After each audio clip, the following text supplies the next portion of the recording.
Juni 18. Jumatano, mwaka wa 2025.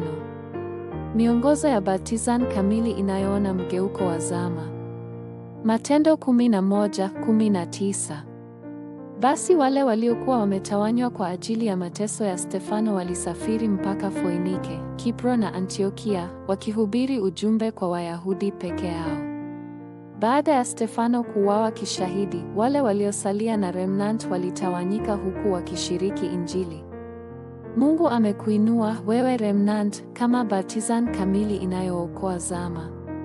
Pia alikuita kuwa mlinzi anayelinda mambo ya Mungu.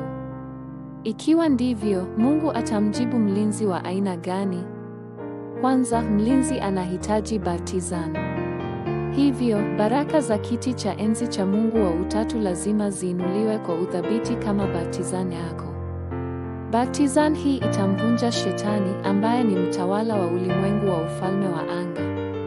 Baptizan hii pia inakuwa nguvu yako ya kujiokoa, kuokoa shamba na kanisa. Pili, njia anayotembea mlinzi ni safari inayookoa ulimwengu. Ni lazima ufurahie baraka za maombi na nguvu zinazotokana na maombi unapoendelea na safari hii. Lazima uwe mshindi katika siku yako unaposhikilia siri ya majukwaa ambayo ulimwengu haujui na uhakikisho ambao Mungu hutoa.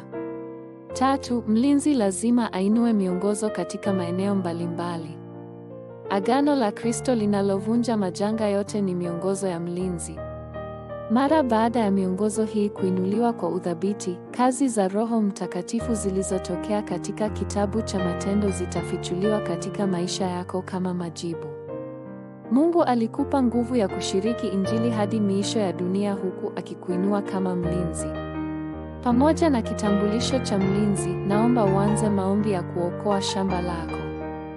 Ombi la leo: Mungu Baba, nakushukuru kwa kuniinua kama mlinzi anayelinda vitu vyako. Nisaidie kuishi leo kwa nguvu unazonipa, ninaomba katika jina la Bwana Yesu Kristo aliye hai. Amen.